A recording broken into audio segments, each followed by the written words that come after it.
Hello and welcome back to Work Life by Design. Now, I am taking a little bit of a break at the moment over the Christmas holidays to spend some time with my family and friends. But while I do, I have lined up a couple of replays for you of my favourite episodes of the podcast to keep you inspired and to help set you up for the year ahead. So while you are on your Christmas break and starting to pondering what 2023 might hold for you, I hope that you enjoy these episodes and I look forward to joining you back here again very, very soon. Welcome to Work Life by Design. I'm your host, Mel Marsden. As a passionate entrepreneur with a desire to create places where people and business thrive, I hope to inspire you to find your place at work and in life so you can live a life by design. You'll hear stories of transformation, exploring everything from organisational psychology to brand, and identifying opportunities in your workplace and your life to inspire your human potential. So, let's get started.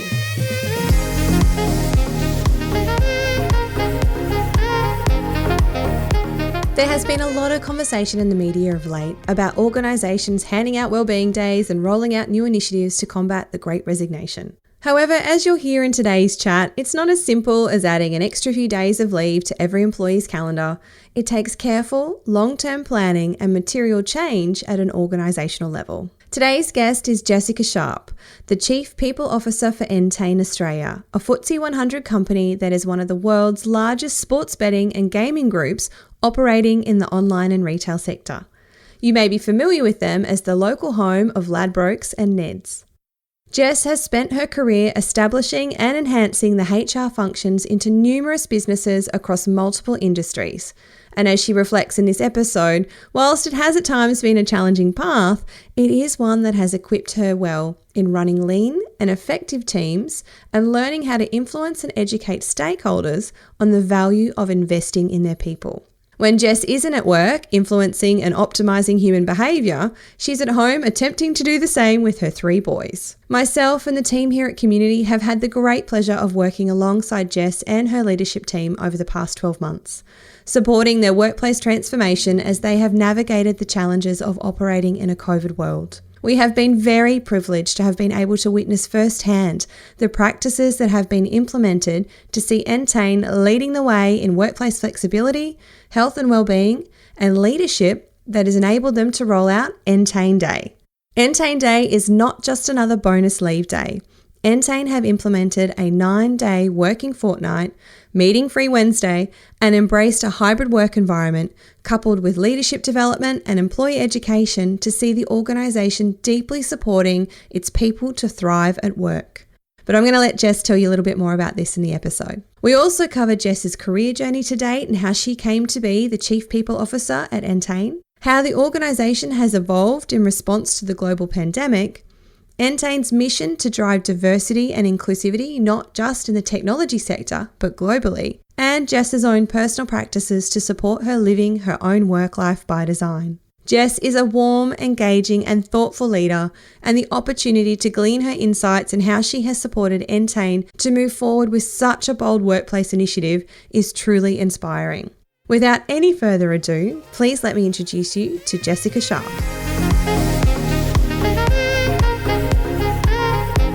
So welcome, Jess. Thanks very much for joining me. Thank you for having me. My absolute pleasure. So Jess, you are the leader of people and culture at Entain. Now, with your career leading up to that moment of being the leader of people and culture at Entain, do you have any memorable moments that you can share with us that have seen you through your career up until this point? Yeah, most definitely. I feel like when you start out in your career, that's usually one of the most memorable moments. What was your first opportunity? And that comes to mind certainly for me. Being very young, I was lucky, one of the lucky few who always knew what they wanted to do when they grew up. So I think it was maybe around 18 or 19 getting my first opportunity in a HR role, which was actually out at one of the stevedoring businesses. So it was a bit of a baptism of fire into HR really. And I learned very quickly that industrial relations was not for me in the long term.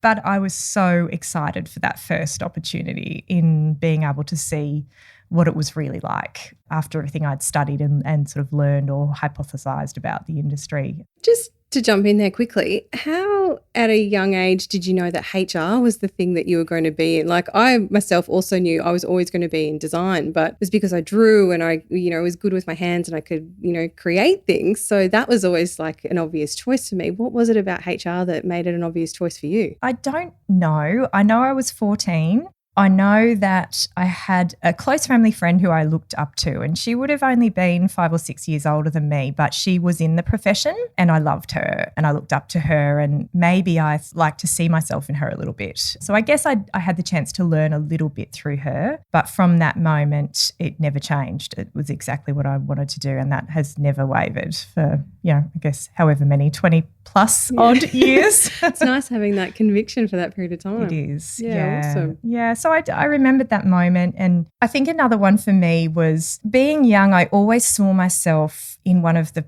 prestigious Brisbane city side buildings. And I sort of said to myself early on that I'll know I've made it once I get a job up here, when I walk out of those lift doors and I'm looking at the River City. And that happened at some point. I joined a professional services firm, and that was definitely a moment for me where I felt like I'd done it. I'd reached the pinnacle, of my career. But those moments are also the lessons that you learn, and what I learned in the years after that, being in those roles in a couple of firms I was in, and then consequently moving into other workplaces that were not, the prestigious city side firms, realising very quickly what matters in your role and what is really fulfilling. And I think I was a bit of a square peg in a round hole for a few years of my career there. Yeah, and I could imagine, going from the different industries as well, being such a culture shock internally, like where you are at Entain now, the culture of that environment being compared to some of those previous earlier career moments would be very, very different. Absolutely. And you learn about your resilience and adaptability when you are moving from context to context like that. So it's been brilliant. One of those was that I was made redundant when I was on maternity leave with my third child. And those moments, I think, is important to mention because it's sometimes some of the more harrowing moments that are the more defining and the most defining in your career. And that absolutely was for me. In that moment, it didn't feel like it was going to be a career-making moment, but in fact, it was what effectively put me on the path to where I am now, which, I use sometimes. I'm often on the other end of that conversation, the redundancy conversation in my career. And it is good to draw on that personal experience, having been in that space, to really feel that sometimes it's the wrong place at the wrong time and you never know what's around the corner. Yeah. And how did that shift that for you? What was that moment in that changed that career direction for you? I moved from what was a very comfortable professional services role, which in hindsight, I was never happy in and probably didn't realise that so much. But what happened from that moment is that I ended up with 2 career opportunities from there. One was in another professional services, successful, well-known business that would have been quite a comfortable transition for me. I knew I could do that role quite easily. The other was a rapidly growing entrepreneurial business who did not have HR, who had 2 failed attempts at introducing HR and was heavily industrial relations focused, but it was a gap for me in my skill set, and it was a challenge that I couldn't help but want to sink my teeth into. So I took that path. It positioned me perfectly for the role that ended up presenting at Entain, and at the time was Ladbrokes. Yeah, great. And so you've been there quite a number of years now and transitioned from Ladbrokes as they've gone and changed into becoming, it was GVCA Group for a bit, and then now it's Entain. So it's been through quite some transition. But over the last 12 months, we've all been through some significant shifts as well. How has your role as the Chief People Officer at Entain been shaped by those events of the last 12 months? And how significant shifts have they been, and how and where we work within the organisation as well? It's changed in every sense of the word. We all probably realise now we've been part of a once-in-a-generation shift. I think that's happening ever more so in the people space of organisations, being that so much of the change that has taken place is impacting upon people, and as a result of where we do our work and how we do our work, as you say. So for me personally, I know when COVID hit, I actually felt from a personal perspective, where we slowed down and we went into lockdown, a sense of relief in some ways for the pace that stopped everybody in their tracks. And I really believe that was such an awakening moment for so many people. And we experienced some joy again in reconnecting with our lives and with our families and with a slower way of going about what we do. That was relatively momentary, I think, for us, particularly in Queensland. And what we're seeing now is that there's been some adaptation to that, and now we're really looking at things like digital hyperconnectivity, a boundaryless world that we're balancing between what we do at home and what we do at work and when that takes place. So those shifts for us and how exponentially fast the world has moved to e-commerce in so many ways, we're seeing talent trying to keep pace with what needs to happen in organisations, and we don't have enough of that talent for the hyperscale that has occurred all over the world in these businesses. So we're now facing a very challenging time in the people space, in the talent space around that. And how has that personally affected you in your role in, keeping that culture alive in the organisation? It's required a very quick response to how do we genuinely support a healthy level of productivity with recognising the role of technology and the prominence of hyperconnectivity, and what do we do about that? And then thinking about the skills we have in our business and how do we recognise what it is that we need now and in the future. How do we value people we have in our business enough to stay because they feel supported not only in their wellbeing but in their careers and in their pursuits of expanding their own talent and skill sets. But then it's looking at what do we need to grow, and if we need to inject more talent into our business, where are we going to find them and how are we going to compete with them? So all of a sudden we're looking at a whole range of initiatives that address those very changed and very real needs of our people. So you've had to adapt so quickly to, and most of these were probably initiatives that had been considered but been put on the back burner because they weren't a priority. We had other things to deal with. Whereas now we're really dealing with the situation where we have to act and we have to respond. Otherwise, we're going to lose our workforce. Yeah, absolutely. There was always that flexible working from home was a nice to have. It was a by exception situation that we all sort of dabbled in and played around in. But as you said, now it's been the way we've worked, and our business has been, incredibly busy and incredibly productive over the last 18 months. So we've seen what our people are capable of when they've been trusted and empowered to do what they need to do without boundaries about when and where that takes place. So we were a very cool case study in that way, that it showed what humans are capable of without being sat down at a desk in, 4-wall cubicles. Yeah, here's your desk, Monday to Friday, 9 to 5. That's right. Yeah, and in fact, I think we could all attest, and our leaders would attest to the fact that our productivity definitely went up. It certainly did not go down. Yeah, it's interesting, those metrics, isn't it? When everyone was going, it's not possible for people to work from home. They can't be trusted. They won't do their work. They'll be too busy doing the washing. Yeah, exactly. So what does the current work model at Entain look like now?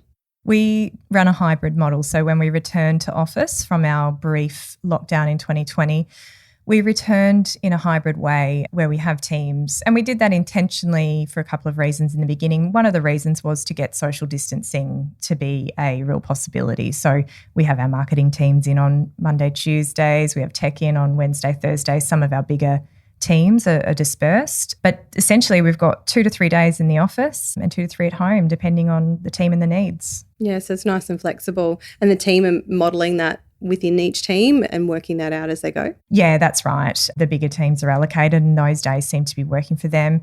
We surveyed in the beginning to try and get as much insight about what people wanted, what they needed. So we created the solution around that, and we've since checked that more recently. And it seems to be that this model is still the one that is predominantly desirable. And what have been some of the biggest challenges that you've had to overcome throughout this whole time? We've been dealing with dispersed teams. Managers have had to upskill and change. There's this digital hyperconnectivity, which you've already mentioned. Collaboration has been challenged. Communication has definitely been stretched. Is any of that or others that have been particularly challenging for you to manage and for the entirety of Entain? I think you're right there. When we recently surveyed, the two issues or problems that people are most predominantly facing are around connectivity and not being able to disconnect. So that was one that people were struggling with still the most. And the other one was actually the social connectedness.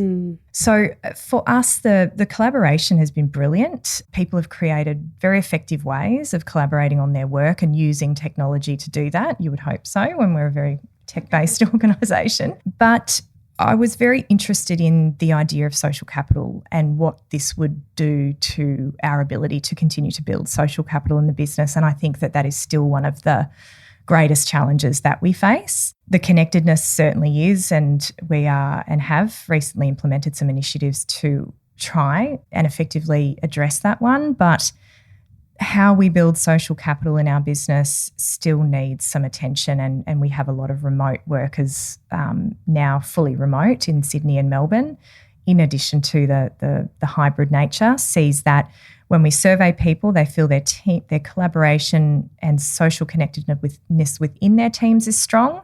Between teams is the struggle. Yeah, I recently heard some research that said those that were already had strong relationships only got stronger, and those weaker relationships actually got weaker.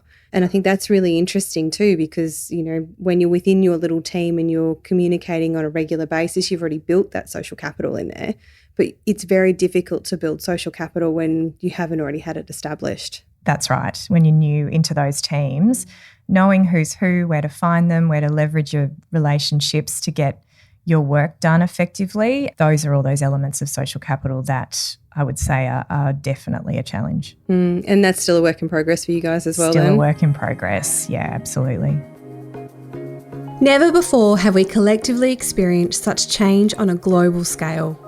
The pandemic, whilst on one hand has challenged us in ways that previously we could have only imagined, on the other, it has opened the doors to incredible opportunity. The opportunity to redesign our work lives in a way that works for us.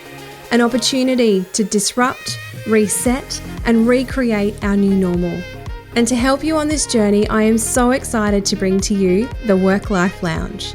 This is your VIP pass to accessing some of the greatest thought leaders in our world of work. So often we are told what we need to do and why we need to do it, but we are often left wondering, but how? How do I make the changes that I need to? And that's where the Work-Life Lounge is here to support you, to guide you step by step through the how, to take back control and design your work life on your own terms. And for the next 3 months, you can have an Access All Areas VIP pass to the lounge, thank you to the sponsorship of COMUNiTI. Committed to their purpose of fostering the creation of communities where people feel connected, COMUNiTI is on a mission to ensure that we all emerge stronger together, that we consciously create our work lives on purpose as we head into 2022. Now, there are only 100 seats available under this incredible sponsorship, so to claim your seat in the lounge, head over to melissamarsden.com.au/work-life lounge for more details. I can't wait to see you in the lounge. Now, let's get back to the episode. I've been listening to a lot of other podcasts over in the UK, and they've been dealing this because they've been in lockdown, pretty much since March last year. And the idea of building community builders and people in those sorts of spaces that are their sole role is to create connection between people. Is that an avenue that you guys are considering, or is that one possibility? It definitely could be. We have changed the shape of our people team to support the new ways of needing to support the business, and the employee experience piece is at the top of our agenda, and having people within that designated to really identifying the moments that matter within our employees' journey with us, the teams, how they are socially engaging. So we have that focus, and there has been some discussions of, even in technology, for example, which is our largest team, maybe they do need a designated person within their team structure that facilitates connection in a way that's meaningful to them, that doesn't necessarily need to sit in my team. Yeah, okay. So someone, within each of the teams to help facilitate that. Yeah, it's a possibility. Now, Entain have recently announced how you guys are redesigning work, and you've introduced the 9-day work week with meeting-free Wednesdays, which I think is a fantastic initiative. Can you tell us a little bit more about the thinking behind this and how you were able to see this become a reality? Yeah, this is a very proud moment, I think, for me. Firstly, for our business, that we have a CEO who is bold enough to really take this concept on board. You know, this is somebody who through his career would have questioned the idea of anybody working from home prior to COVID. And this has really challenged a lot of his thinking about what people do need to do their best work. And so firstly, being able to put a business case in front of a CEO who took this seriously from the get-go was brilliant. But I think it really helped that in the last couple of years, a big part of our leadership development journey has been around understanding how people work at their best, understanding how the brain works. I'm very personally interested in the work of David Rock and the Neuro Leadership Institute. So I think I've been unknowingly priming our leaders a little bit around this stuff. Fortunately, in hindsight, I think, Mel, even you got me onto Dr. Christy Goodwin and the work she does in Thriving Digitally. And so when the time came to put a very bold solution in front of the CEO, I felt that there was enough background work that had been done to set the scene around why this was so important. I'd really been positioning the idea of burnout with seriousness with our leaders to identify what it looks like and how prevalent it is and why. But more importantly, in thinking about we're a tech business, our objectives now are to be bold and innovative and create solutions for our customers. How is what we're doing with our BAU and our very, very busy schedules really supporting our ability to do that and to think like that? I'd suggest that along with the very competitive war for talent and needing to be somebody who stands behind without just saying wellbeing is important and productivity is important, we really needed to walk the talk. Yeah. And as you said, you've put a lot of research and effort into understanding this, and this hasn't just been another one of those snap decisions or those token, wellbeing days that an organisations, some have been putting in place. And some of that research that you've put behind that has been around rest and the varieties of rest. Can you just explain that a little bit more for me and how this concept of the 9-day fortnight is going to support that idea? There's a book written by John Fitch, Time Off, and it's about building your rest ethic. And that book really inspired my thinking around changing my paradigm about rest, and from it being just about getting enough sleep or finishing the workday so that you can get to bed at a reasonable time, to being actually how we rest and recover to get our brains at full capacity can be multifaceted, and it actually can be learning. And I realised that myself because when I do go away and undertake some learning or on a topic that I'm really interested in even if it's related to my work, it's energising for me. And there's theory and research to support that your rest can be very active but very beneficial. So I guess the idea of 9-day fortnight was about giving that one day to go, hey, we've always said we're serious about learning and development. We give all the opportunities. We've got subscriptions online for Udemy and LinkedIn Learn. But what you really need is time and space to do that. And maybe it is that you want to learn guitar, and that creates a more rounded person and allows you to express some creativity in a different way that then primes you as an employee to be in your best form the next day when you rock up. So I guess we're really promoting what active rest looks like and what using that 9th day of the fortnight means to giving back to yourself. And how are you supporting people to actually build that level of self-awareness to know what is the right rest for them? And that is hard. And I think like anything, it's about the example that is set. We're very lucky to have a leadership team who really themselves are very behind this initiative. The executive team they're seen to be using this day. We are sharing stories of success of using the day on LinkedIn. We're giving permission to use that day however you want to use that day freely. And so I think to see the examples of how people are using time for the benefit of recharging themselves will be hopefully the catalyst we need. But there's a big piece in education that is a long road ahead of us. Yeah, it's interesting. I mean, in the work that I do with coaching, individuals, helping them just to actually build that self-awareness to understand what energizes them, what drains them, so that they can be conscious about the activities that they're participating in and how much they're stretching themselves, so that they aren't depleting themselves constantly by giving out energy in a way that's not recharging them. Yeah, that's right. And then even very simple context that we're all aware of in theory, like context switching, and how much time we actually all waste in our day by that simple act of context switching. Being able to develop a program around ongoing awareness in that space might buy people back a little bit more of their productive time too. So there's a whole range of ways we need to look at the better use of our time with self-awareness and knowing what they need to give themselves back, just being one of them. Yeah, and so the idea of the meeting-free Wednesday as well is about being able to claw back that time. So we're not really just trying to jam 10 days worth of work into 9 days here. We're actually trying to be more effective with our use of time so that we're not wasting that incrementally throughout the day across the fortnight. Absolutely. I actually think the meeting-free Wednesday has been the critical piece in this initiative, being that it's almost like it would have just been a cruel joke. Here, you do all of your work now in 9 days. I'm sure you can do it. Good luck. But what we did by introducing that meeting-free Wednesday was exactly that. It was to remove a day that is quite often spent between various meetings, interruptions, distractions, and being able to clear that path for people to really do their focused work and hopefully achieve a lot more out of that one day that then supports and supplements the ability to truly unwind on the Monday. Yeah, and it's a Monday that you guys It's a Monday. Yeah, that's right. Yeah, it's very cool. It's not a Friday, it's a Monday. The Monday blues will now be the Tuesday blues, I suppose. No, they'll be energised when they come back because they've all been rested and recharged. So how are you guys going to know if this is actually working? What are the feedback loops that you've put in place? How long is this in place for? Is there review mechanisms?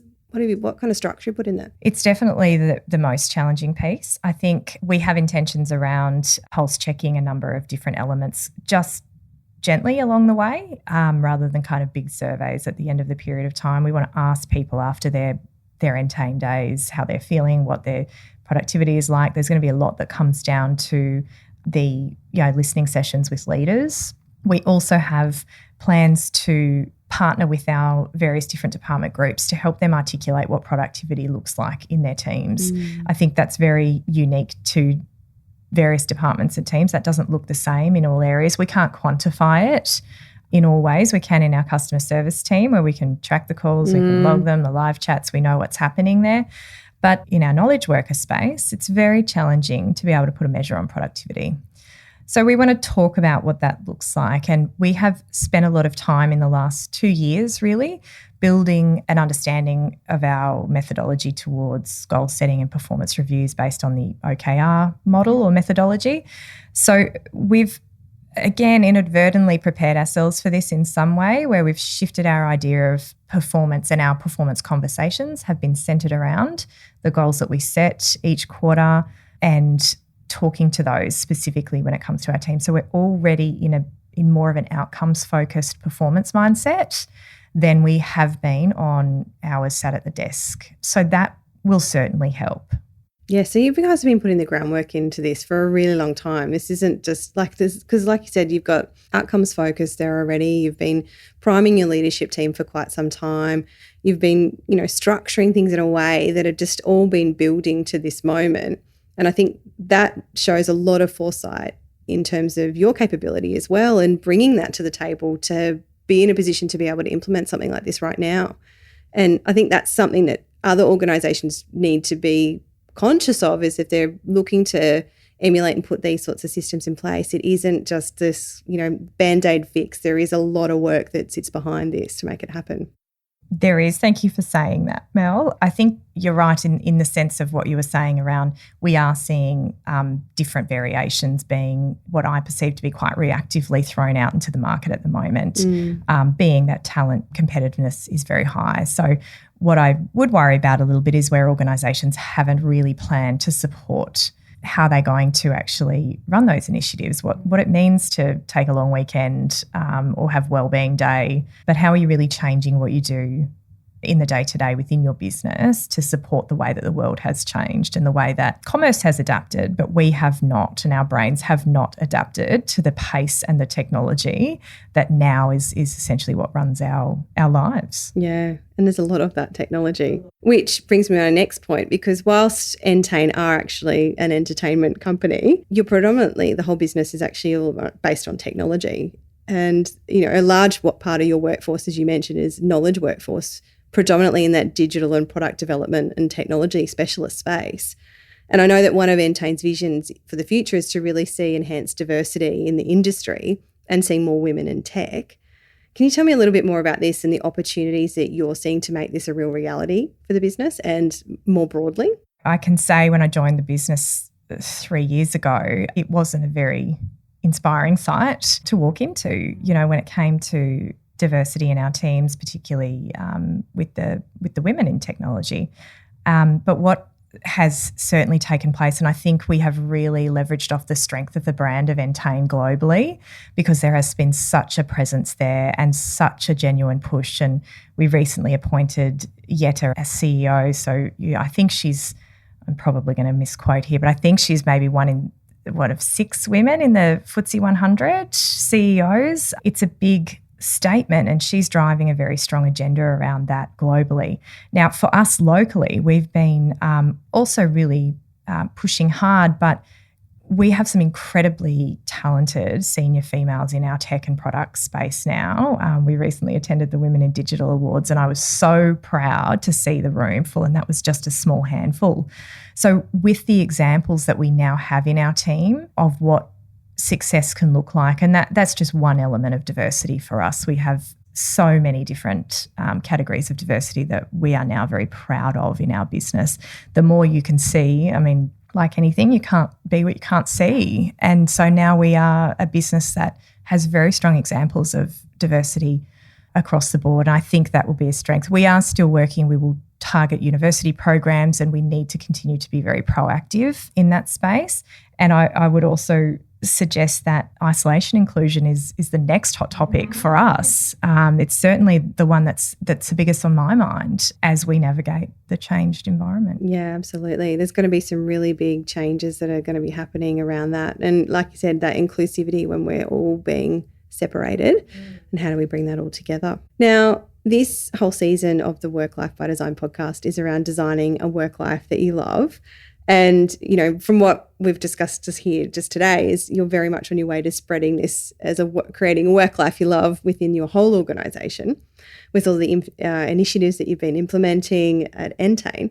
But what are some of the routines and rituals that you use yourself to keep yourself centred, to keep your battery charged and yourself fueled up, and feeling like you've got that real sense of work-life balance? I know. I actually am one of those really annoying people that's always trying something new and then making everybody else very hyper aware of it wherever she goes. I've tried an experiment. I always do, and I'm constantly changing up the things that I do to find what fits. And I think that age has probably also led me down a path to where I currently have my routine, which has been the most effective I've ever felt in my life. And I'm a busy mum of 3 kids working full time, and I've never felt more centred. I put that down to a couple of practices that I've had in place for a while now, so I know they work. Tried and tested, but I am a 5 a.m. starter, so I do value that couple of hours in the morning that I take for my own thinking time and work organisation. So I spend that working, and then I'm very committed to yoga and Pilates, and I've sort of tried to combine those things as a way of yoga's not very. I used to be a HIIT workout, CrossFit, run, gym, all that really high, hard, active stuff.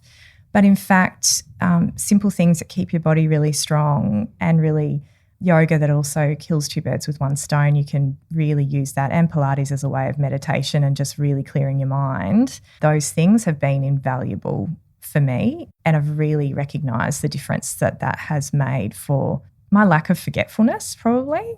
It may be irritability. My kids might beg to differ, but I stick to that now. My morning starts. I don't deviate from my exercise. That is just critical for me. And then the moments in the evenings. My day is usually done around 4:30 when I've done all of that stuff, and I really have tried to ring fence that time to be at home to cook for my kids. That's something that really gives me joy, / it also gives me bulk anxiety trying to feed 3 sons, but it's what validates a little bit of my role right now for them. So, yeah, sticking to those things that you've carved out in each of the areas of your life that are really important. Yeah, and I like what you said too, like you try things and you test them and then change it up. Throw them out, try again. Because, our lives change and our situations change and our circumstances change, and so that means we need to be, adapting and changing with everything else that goes around it. So, getting stuck in something and just doing that again and again, I think it ends up probably being a bit more like Groundhog Day than it runs its course. Yeah. Oh, that's awesome.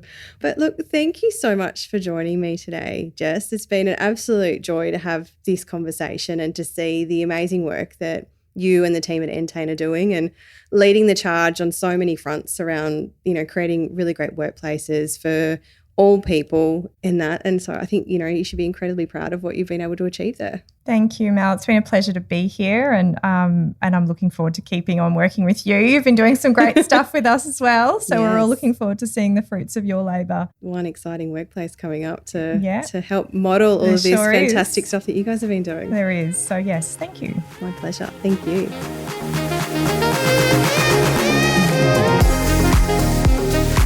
Thank you for joining me for Work Life by Design. If you enjoyed this episode, I'd love you to rate, review, or subscribe, or all 3 in iTunes and share it with your friends so we can continue to build this community. I would love to hear from you. If you have any thoughts, questions, or suggestions, you can connect with me on Instagram @Melmar or send me an email at melissa@melissamarsden.com.au.